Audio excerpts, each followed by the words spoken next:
What is up, guys? Fair and Unfair here. I am fair. And I am Unfair. And today, this year, for the first video of the year, we're going to be playing Blue-Red Drakes. I don't really like Drake. Well, we're not talking about music. We're talking about more of like the cards Drakes, like Crackling Drake, Enigma Drake. Pretty much the same thing. But we've been playing a lot of really cool decks recently. We missed a couple weeks because of the holidays, but we're going to be coming back in full force, starting with a super sweet deck, Blue-Red Drakes, and I'm really excited to be showing you guys this. But without further ado, let's go ahead and jump into that deck tech. Fly over him.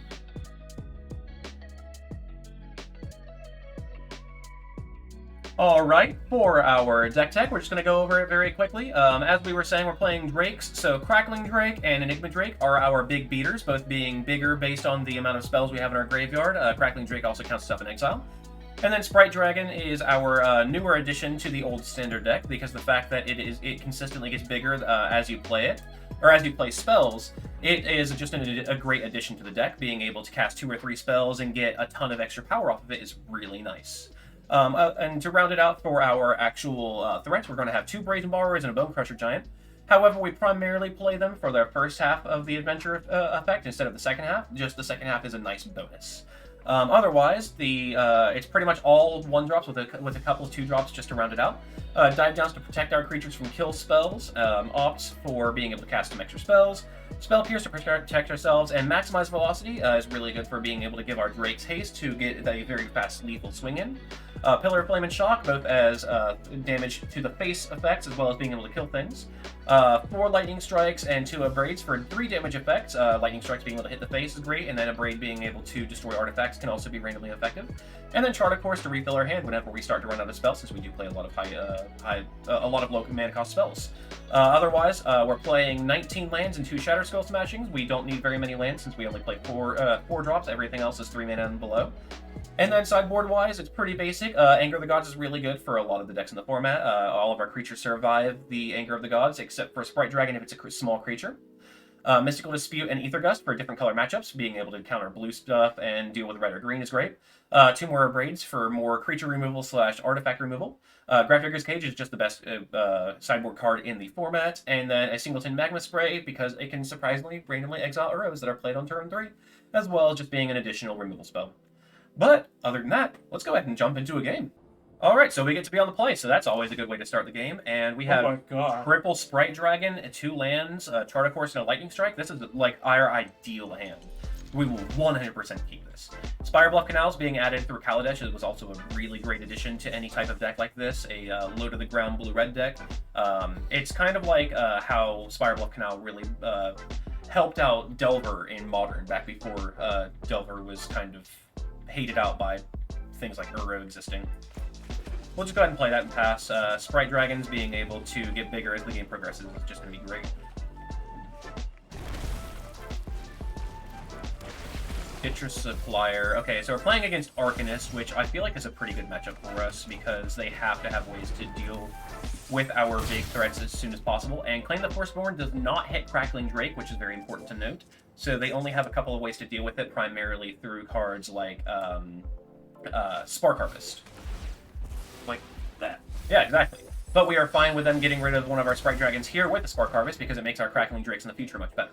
We'd love to draw a land up here, but even if we don't, we're still in a pretty great position. Yeah, Crackling Drake survives them more often, though. So, there's actually an argument to playing the Chart of Course here just to try to make sure we hit a land. I think you play the Sprite Dragon just to apply as much pressure as possible. I think you're correct. There is an argument for playing the Chart of Course, but since they only have 3 cards in hand, now 4 on their turn, just forcing them to have a way to deal with our Sprite Dragons over and over again is probably a good call. Oh my god, that's so good. Yeah, Dive Down was a great draw. Do you just play the other one, or do you attack? We do play the second one. Since they don't have any mass board wipe effects, being able to play the second Sprite Dragon is really powerful. So they have to deal with both of them now, and each spell we cast gives us +2 power to our board. And like, they're going to get a Stitcher Supplier off of this, which is just not good enough. You can deal 3 to them, attack for 2. Oh my goodness. Spire Bluff was a great draw. So you can deal 3 to them, put them to 10, and then you can make It's almost lethal. It's not quite lethal. I think it's actually worth it to just Brazen Borrower their lures back to their like hand, that. because that forces them to recast it, which slows them down by quite a bit. And then you can hold up, dive down. Yep, pull up, dive down, further claim the firstborn. They're going to cast and try to gain control of our Sprite Dragon. If they don't do anything to specifically survive, we win next turn through Lightning Strike and attacking for 6. Seems decent. Yep, and Young Pyromancer doesn't do anything. So one thing to note is, like, this type of deck is more of a tempo deck than anything, so you need to really pay attention to what your opponent can do to beat you, and what you can do to beat your opponent, instead of kind of, like, the middling stuff. You really need to be like, okay, I can beat my opponent in 2 turns if I do this, this, and this. Which is really important to be able to do. Like, what they're doing right now doesn't matter at all. The only thing that they can do to beat us is have a kill spell. And even then, dive down beats it.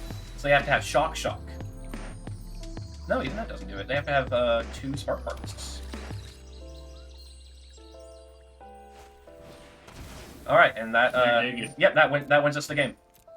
There's nothing that they can do to win now.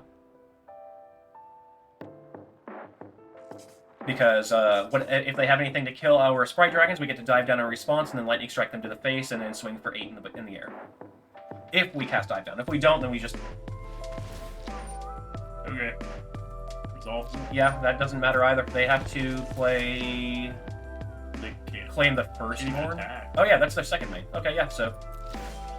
We're just going to Lightning Strike their face and attack for 6. Alright, for this matchup, we brought in some Anger of the Gods, a couple of extra removal spells, and we just trimmed a lot of numbers other than that.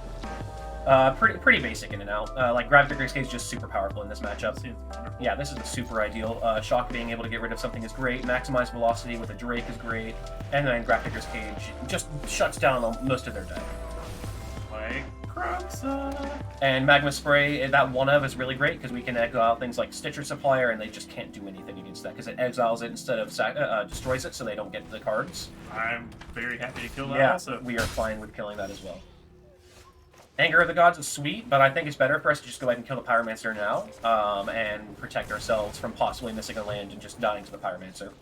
We're going to hold up the Magma Spray for something that we want to specifically exile. Because right now they have us on a 19 turn clock, like we're not super worried about anything Stitcher Supplier can do to us. And we can just discard Maximize Velocity here. We cannot recur with Gravitic Cage, which is important. Yeah, we can't recur it, but at the same time, we are playing more of a controlling like deck since we're playing Anger of the Gods, Magma Spray, and Gravitic Cage. So we don't mind. Magma Spray the Croxa now, just to get it, like exile it permanently. Gravitic Cage is stopping them from doing so. Yeah, I know, but like. And they already have one in exile That's already, right, okay. or in their graveyard. That's right. I do like that play usually. Being able to Magma Spray a Croxa or an Uro before the sacrifice trigger resolves is really sweet. Land was a great draw, so we can just jam Enigma Drake now. If you guys were looking at our deck list at the very beginning, you might notice that we're playing 4 Crackling Drake and 2 Enigma Drake, which might seem a bit strange. But Crackling Drake is able to survive things like Claim the Firstborn. And not only that, but it also counts stuff in exile as well as stuff in your graveyard, and it draws a card when it enters the battlefield. And so, like, if somebody plays Rest in Peace against you, Crackling Drake will still do a fine job of surviving.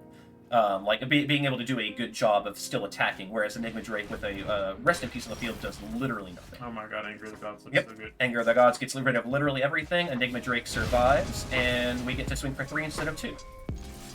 Feels good. Yep, and that's why Anger of the Gods is in our sideboard. There is an option to play Sweltering Suns, however, being able to specifically... Ooh, I think we get rid of the Magma Spray here. Yeah, I think the extra damage from Lightning Strike is probably better. If they play a second Croxa, I think we're going to drop the Crackling Drake, though. Because we don't have an assured Crackling Drake, whereas Lightning Strike does some extra damage to them, and Enigma Drake, I guess... Do they have the 4th one? Yeah, if they have the 4th one. They have 2 cards left in hand. Plus, they have to have a way to deal with the Enigma Drake. Even if they have a Claim the Firstborn, oh, nice. Dive Down was a great draw. So yeah, we can strike and safely hold up Dive Down. And then attack for 5, and we have lethal in 2 turns. If they specifically decide to try to kill our Enigma Drake and we draw any spell at all, Dive Down kills them immediately. Yeah, I don't think they have any way out of this. Yeah, they have to have Claim the Firstborn to gain control of the Enigma Drake, or they have to have Spark Harvest to kill the Enigma Drake, something to get rid of it. And even if they do, we have Dive Down to protect it, so they have to have 2 ways to deal with it, and they only have 2 cards left in hand. And even if they just start doing damage to us through Young Pyromancer, like, we're not worried about that at all. Nah, our clock's much faster. Exactly. They have us on an 8-turn clock, and we have them on a 2-turn clock, 1 if we draw any burn spell. Yep, and they lose their Pyromancer for literally no reason. Any spell wins us the game now. Not quite any spell, but we'll still attack for 6, and the opponent concedes. Like I said, they weren't ready for Bobble-Out Invasion. They were not. So you might notice that we're only in gold. We did just have the reset happen. However, we are well known for making it to Diamond/Mythic fairly efficiently and effectively. If you guys do want to come hang out with us whenever we're live, we do stream on Twitch every Monday and Friday. Mondays we do Modern, and Fridays we do Historic, and we do accept deck requests, especially in Historic, whenever we have most of the deck in most of the formats. But until next time, I hope you guys get a chance to hang out with us somewhere. All of our links are down below. Do the like, all that kind of stuff. But until next time, hope to see you in the queue. Just queue? Like there's 25 other letters. No, just the queue. Seems strange.